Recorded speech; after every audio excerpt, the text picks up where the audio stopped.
Hello everyone. I'd like to go over the balloon powered car. So in here, as you can see from the slide, it says use your engineering skills to make a car out of ordinary household items.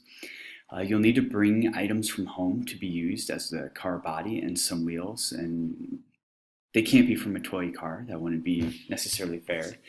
You'll receive a balloon to power the car from school. So everything else needs to be brought in from home for you to be able to assemble the car. So let's just open up the document and kind of see what the balloon car racer, the balloon powered car, what it's all about. So let's just take a look, and before we start going through all of the steps on this paper, I want you guys to understand that it's the process that matters. We're not jumping in directly into our building the car. We want to systematically look at what the research shows about what cars need, do some brainstorming, work with our partners. We're going to test, evaluate, retest, evaluate until we finally come up with our product. And that's what innovation is about, folks. It doesn't happen just in one go. It takes a little bit of work at it. So the problem is create a balloon racer that will travel a distance of 5 meters. So that's your goal. You're going to make a car, it's going 5 meters. So it's important that you go through the background research and answer some of these cars. So Google search, what makes up a car? How can you get a car going? So really do these the research for that. A big question you need to ask yourself is, what is friction? So I have a brain pop video here for you to take a look at. And you need to define what is friction.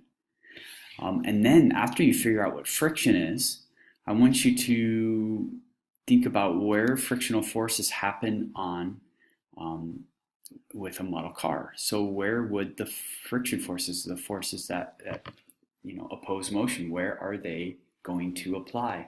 And then you're going to think about how could you reduce those? And that's the key there. So you'll answer these questions. These are some of the criteria. It's something for you to keep in mind, that it must be powered by balloons. You can build the car out of anything. The car must be capable of traveling at least 5 meters. There are constraints. There are a few things, as you must have 3 wheels. The wheels cannot be from a toy car, and the car may not leave the ground. So don't build your flying cars in this one. So once again, when I talked about the process, you have your background research. Now you have your brainstorm, evaluate, and choose a design. So I have some questions here that'll kind of help you try to figure out what it is for you to create a decent balloon car racer. You talk with your partners, work with them. 2 heads are better than 1, and you guys are going to have to compromise on some things. You may have difference of opinion, and that's okay, but you need to be able to work together.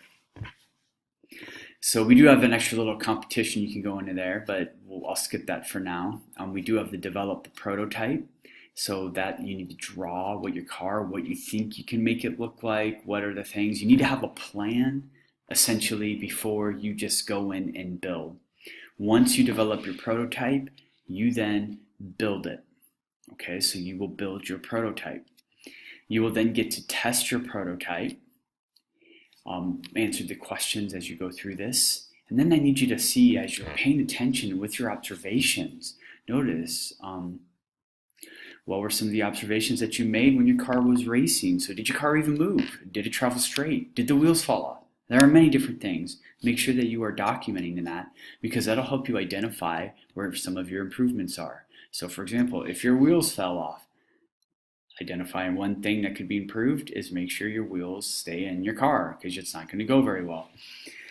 And then I want you to draw your improved design once you come up with those improvements with your partner, and then make the new design, retest that prototype, and see if you can make it go 5 meters. So that's the cool thing about engineering, is when you test it and it doesn't work, you get a chance to do it again. So guys, hopefully that helps you with your balloon car racer. Remember, it's the process that counts.